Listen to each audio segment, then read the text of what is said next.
15 गांव का और उनके ग्रामीणों का संघर्ष आखिरकार रंग लाया। केंद्र सरकार व राज्य सरकार ने शुरू से ही किसानों के प्रति बेहद संजीदा रही है, जिसके लिए उदाहरण समय समय पर किसानों के लिए बनाई जा रही कल्याणकारी योजनाएं हैं। ये बातें भाजपा के राष्ट्रीय परिषद के सदस्य एवं मुख्यमंत्री के पूर्व राजनीतिक सलाहकार जगदीश चोपड़ा ने सोमवार को लघु सचिवालय में धरनारत ग्रामीणों से कही। उन्होंने कहा कि वर्ष 2019 से पूर्व मुख्यमंत्री मनोहर लाल ने किसानों की मांग पर धिकतानिया खरीफ चैनल के लिए 54 करोड़ रुपए व सलारपुर भंबूर चैनल के लिए 12 करोड़ रुपए तुरंत प्रभाव से मंजूर कर दिए थे, लेकिन तकनीकी कारणों से ये काम और प्रोजेक्ट सिरे नहीं चढ़ पाया था। चोपड़ा ने कहा कि इसके बाद किसानों की मांग और उन्होंने पूरे मामले की जानकारी भी अधिकारियों से ली थी। उन्होंने अपने स्तर पर पूरी कागजी कार्रवाई भी करवाई ताकि इस प्रोजेक्ट को तुरंत प्रभाव से शुरू किया जा सके। उन्होंने 8 किसानों को साथ लेकर के जिला अध्यक्ष नेताशा सिहाग के साथ प्रतिनिधिमंडल के रूप में नवनियुक्त सीएम नायब सिंह सैनी से मुलाकात की और उन्होंने इसे गंभीरता से लेते हुए इस प्रोजेक्ट के निर्माण का मार्ग प्रशस्त करने के लिए किसानों को बड़ी राहत दी। पल पल सिरसा से सुरेश गौतम के साथ विशेष रिपोर्ट। ये किसी व्यक्ति विशेष की गारंटी नहीं है, ये भारतीय जनता पार्टी की गारंटी है और भारतीय जनता पार्टी की जो गारंटी होती है वो पूरी होती है। हाँ, मैं हमेशा एक बात कहती हूँ कि कुछ समय लगा है, उसके लिए क्षमा याचना भी की है कि समय लगा है, देरी से थोड़ा काम हुआ है, लेकिन हाँ, जो हुआ है वो बहुत अच्छा कार्य हुआ है और बहुत अच्छा हुआ। ये सब जैसे कि हमेशा से ही हरियाणा सरकार का एक मंतव्य रहा, पहले दिन से ही भारतीय जनता पार्टी की सरकार जब बनी तो हमारे माननीय पूर्व में सीएम श्री मनोहर लाल जी ने एक बात कही थी, सबका साथ सबका विकास, हरियाणा एक हरियाणवी एक। तो ये जो उनका एक नारा था वो नारे के लिए नहीं था, वो वाकई उनको इन्होंने सिद्ध करके दिखाया कि उनके लिए हरियाणा जो है वो एक परिवार है और परिवार के नाते और किसान के नाते किसान की जो जरूरत है उसको पूरा करना ये उनका मेन उद्देश्य है। और निरंतरता से जो कार्य भारतीय जनता पार्टी की सरकार में हुए वो किसानों के हित के लगातार कार्य हुए। इसी तरह से जो धिकतानिया और सलारपुर भंबूर माइनर है, इसका काम भी बहुत लंबे समय से पेंडिंग चल रहा था, जिसको शुरू भी भारतीय जनता पार्टी की सरकार के दौरान किया गया, लेकिन कुछ टेक्निकल कारणों की वजह से इसमें देरी हुई। और इसी 29 तारीख को हीरा सिंह जी हमारे साथ हैं, जिन्होंने लंबे समय तक इस संघर्ष को जारी रखा। और आज जब हमारे साथ 29 तारीख को माननीय सीएम साहब जी के साथ इनकी बैठक करवाई गई, तो बैठक में खुद सीएम साहब नायब सिंह जी सैनी मौजूद रहे और उन्होंने इनको पूरा आश्वस्त किया कि जितनी भी कागजी कार्रवाई है वो, क्योंकि ये ऑनगोइंग प्रोसेस है, तो ऑनगोइंग प्रोसेस में ही इस काम को चलना है। इसकी कागजी कार्रवाई है वो सारी इन 2 महीनों में पूरी कर दी जाएगी और आचार संहिता के खत्म होने के बाद ही जो रजिस्ट्रियां सरकार के नाम कराने का प्रक्रिया है उसको चालू कर दिया जाएगा। और ये जो हमारी माइनर है इसका काम बहुत जल्दी शुरू कर दिया जाएगा, क्योंकि ये एक बड़ा सेंसिटिव मुद्दा था। क्योंकि जो ये नीचे का पानी है, इस एरिया का 15 गांव का पानी वो बिल्कुल खारा पानी है। आने वाले समय में अगर ये माइनर का काम हम लोग नहीं कर पाते तो जो आने वाली पीढ़ियां हैं उनके लिए जमीन नहीं बचती, बंजर हो जाती और ये 15 गांव के लोग इन गांव को छोड़ने के लिए मजबूर हो जाते। लेकिन माननीय सीएम साहब इस सेंसिटिव मुद्दे को समझते हैं और उनको पता है कि ऐसे हरियाणा के एक एक भाई, एक एक व्यक्ति उनका परिवार है, तो वो परिवार का साथ देते हैं। इसी नाते से उन्होंने इस तीनों माइनरों के काम को बहुत जल्दी प्रक्रिया को पूरा कर दिया जाएगा। तो मैडम अब आगे आने वाले समय में ये लोग बात इतनी लेट कैसे जागी? अभी 2 महीने का टाइम ले रही है। अभी जब मैंने विषय जो पहले रखा कि इसमें कुछ टेक्निकल कारण है, टेक्निकल कारण क्या थे कि इसमें एक टेक्निकल विषय था कि 70% जो जमीन है उसकी एग्रीमेंट होना जरूरी है कि 70% जो किसान हैं वो अपनी जमीन देने को तैयार हैं। लेकिन उसमें जो पहले विषय आया था, जब 2015 में ये शुरू हुआ था, तब मार्केट के रेट कुछ और थे और कलेक्टर रेट कुछ और थे। कलेक्टर रेट के ऊपर इसको एग्री कर दिया गया था, लेकिन बाद में किसान भाइयों का ये विषय उठ के आया कि जी हमें कलेक्टर रेट नहीं, हमें मार्केट रेट के ऊपर इस पे काम करना है। तो अब मार्केट रेट जो किसान भाइयों के हितों के अंदर रखते हुए और जो उनकी आवाज थी उसको पूरा किया गया है। और इसमें कहीं ना कहीं देरी की वजह हम खुद भी, मैं एक मतलब कि भाजपा की जिला अध्यक्ष के नाते नहीं, एक किसान के नाते एक बात कहूंगी कि इसमें देरी की वजह हम खुद भी रहे, क्योंकि हम में से ही कुछ ऐसे परिवार हैं जो अभी तक भी उस जमीन के जो एक्वायरमेंट की जरूरत है, वो जमीन सरकार को चाहिए, उसके ऊपर एग्री नहीं हो रहे थे। और सबसे पहले जो प्रयास था वो यही चल रहा था कि ये भाईचारे के नाते ये जमीन एक्वायरमेंट में आ जाए और उसको उनका जो वो रेट मांग रहे हैं उस हिसाब से इसको एक्वायर कर लिया जाए और जमीन को ले लिया जाए। और बाकी इस विषय में सारा विषय हमारे हीरा सिंह जी हैं जो लंबे समय से इस कार्य के पीछे लगे हुए हैं, वो इस कार्य को लंबे समय से देख भी रहे हैं और वो आपको बेहतर तरीके से इस विषय को बता भी देंगे कि देरी का कारण क्या रहा। एक सवाल और है कि मनोहर लाल की गारंटी तो पूरी देंगे जी, वो तो जी प्रधान जी बैठे हैं इस बात को तो वो ज्यादा बेहतर तरीके से बताएंगे, लेकिन ये काम किसी वोट बैंक के लिए नहीं किया गया।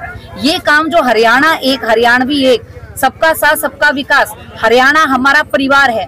मोदी जी ने हमेशा से यही कहा है कि पूरा देश मेरा परिवार है, तो उस परिवार की दिक्कतों को दूर करना उस परिवार के मुखिया का काम होता है। उस काम के लिए इस काम को सिरे चढ़ाया गया है, ना ही किसी के राजनीतिकरण के। तो सालों कैसे लग गए? हम आया, अगर हम घर से निकलेंगे तभी मंजिल तक पहुंचेंगे। हमने ये 2 महीने का संघर्ष किया, हमें मंजिल मिल गई है और उम्मीद है कि हमारा जल्द ये चैनल चालू होंगे। भाई साहब ने एक ये बात पूछी थी अमन चोपड़ा जी से, क्योंकि मैं हर बात का जवाब देने के लिए तैयार हूँ, कोई भी पूछना चाहे पूछ सकता है। उसका जवाब ये था कि हमने खुद ने निर्णय लिया था, हमारी कमेटी ने 15 गाँव के मेंबर्स साहिबान और हमारी कमेटी ने ये निर्णय लिया था, हमारे अंदर कोई भी पॉलिटिकल आदमी नहीं बैठ सकता, क्योंकि आज तक 15 साल तक हम मिठी गोलियां लेते रहे, पता था ये तो मिठी गोलियां ही मिलेंगी, इसलिए हमने मना किया था हमारे अंदर ना कोई आए और ना किसी को हमने घुसने दिया। अभी फिर अब खुश है सर, अभी कैसे अब खुश है। अब ऐसे है जी, सरकार इनकी है, हम किसी चीज की जरूरत होती है तो माँ के पास जाते हैं, माँ से लड़ते भी है, झगड़ते भी है, हमें कहाँ से मिलेगा, उम्मीद कहाँ से होती है? जो चीज जहाँ से प्राप्त होनी प्राप्त तो वहीं से होगी ना। सरकार मौके भी बीजेपी की है तो बीजेपी से सीएम साहब से हमारी मीटिंग हुई तो सीएम साहब देंगे ना आज के टाइम। तो अभी क्या धरना समाप्त कर दिया? हमने धरना पोस्टपोन किया है। हमें उम्मीद है जिस तरीके से हम मिलके आए हैं और सीएम साहब ने हमारी बात सुनी है अमन चोपड़ा जी द्वारा और हमारे बाबूजी द्वारा, जैसे मीटिंग के अंदर जो बंदे उपस्थित थे, हम भी बच्चे नहीं, हम भी देखते हैं इतना वहाँ पर हमला बैठाना, छोटे से लेवल बड़े लेवल तक वहाँ सारी मीटिंग में बैठना, इरिगेशन डिपार्टमेंट हो चाहे इनका मंत्रिमंडल हो, उनके बीच में बात कहना और बात कह के मुकरना और मीडिया के अंदर ये बात दे के वापस, आपको पता आप कितना खींचोगे, हम कितना लपेटेंगे। ये मत सोचिए कि हम आसानी से बैठ जाएंगे, अगर काम हो गया तो ठीक है, नहीं तो दोबारा हम इससे भी 4 गुना ज्यादा हम फिलहाल आप खुश हैं सर? कब तक समय जो आप दे रहे हो दोबारा कब बैठोगे करने पे काम शुरू नहीं होता? समय ऐसा है जी, कोई भी प्रतिक्रिया होती है तो उसमें समय तो लगता है, हम भी इससे मानते हैं कि जैसे कोई भी हम काम करेंगे, हमें मान लो बस स्टैंड से मिनी सेक्रेटरीट आना तो टाइम तो लगता है, 5 मिनट या 4 मिनट का टाइम तो लगेगा ना जी, उस टाइम को हम भी समझते हैं। देखो ये प्रतिक्रिया में थोड़ा टाइम लग सकता है, कोई दिक्कत नहीं, अगला इलेक्शन तो 4 महीने बाद 5 महीने बाद है ना, कोई बात नहीं, फिर क्या हुआ? हीरालाल जी 5 महीने का समय दे रहे हो हम ये समझ, कोई बात नहीं, 4 महीने लग जाए, कोई बात नहीं। आश्वासन है, आश्वासन बहुत बड़ा मिल गया, इसके ऊपर हम पता है भाई काम होने वाला है। हीरालाल जी आप फिलहाल आप खुश हैं? सारी मेरी कमेटी और 15 गांव के लोग खुश हैं कि ये काम बनेगा और होके रहेगा जिस हिसाब से उन्होंने कहा है, तो हमें विश्वास है और विश्वास आने वाले चुनाव में सर क्या आश्वासन जो मिला और कब तक धरना स्थगित किया गया या कंप्लीट खत्म कर दिया? ऐसे जी हम 29 तारीख को हमारे चोपड़ा जी द्वारा वहाँ पहुंचे थे, सीएम साहब से हमारी मुलाकात हुई और अच्छी मुलाकात हुई, अच्छा रिस्पांस मिला। जिस तरीके से इनके वहाँ पार्टी के पदाधिकारी या हमारे इरिगेशन डिपार्टमेंट के ऑफिसर बैठे थे, उनने जो बातें कही हम संतुष्ट हुए और संतुष्टि है हमें, क्योंकि देखो जी प्रोसेस में टाइम लगता है, लेकिन कुछ हमारी भी कमियां थी, हम इकट्ठे नहीं हो पाए थे। आज हम इकट्ठे हैं, हम आश्वासन पर आज धरना पोस्टपोन कर रहे हैं और हमें लगता है, मेरा विश्वास है, मेरी कमेटी के जो मेंबर्स गए थे, हम 10 आदमी गए थे, 10 आदमियों को हमें उनकी बातों पर विश्वास है और ये काम जल्द ही शीघ्र होने जा रहा है, होगा और होकर रहेगा। ठीक है, धन्यवाद। हमारे सभी बुजुर्ग, हमारे भाई किसान आंदोलन पिछले 2 महीने से यहाँ पर चल रहा था। निश्चित रूप से हम भी इनके साथ लगातार इनके लिए कार्य कर रहे थे। हमारा मन और आत्मा इन्हीं के यहाँ पर थी। चाहे हमारा तन कहीं और हो, मगर हमारी सोच एक ही थी कि निश्चित रूप से इस धरने की समाप्ति होनी चाहिए और इनका जो काम है दिगतानिया खरीफ चैनल 1 और 2, बम्बूर सलारपुर खरीफ चैनल, इसका 100% जो माननीय मुख्यमंत्री मनोहर लाल जी की घोषणा 2019 में थी, जिसके लिए उन्होंने राशि भी जारी कर दी थी, वो किन्हीं तकनीकी कारणों से रुकी हुई थी, वो निश्चित रूप से सफल होनी चाहिए थी। और अब वर्तमान हमारे माननीय मुख्यमंत्री नायब सैनी जी ने 2 दिन पहले सेक्रेटरीट के मुख्यमंत्री आवास पर चीफ सेक्रेटरी खुल्लर जी को बुलाकर और स्वयं उनकी अध्यक्षता में वो बैठक हुई और उसमें जो यथावत संभव उसमें उन्होंने आदेश देने थे वो आदेश दिए और जो रुकावटें थी इसकी उनको दूर किया।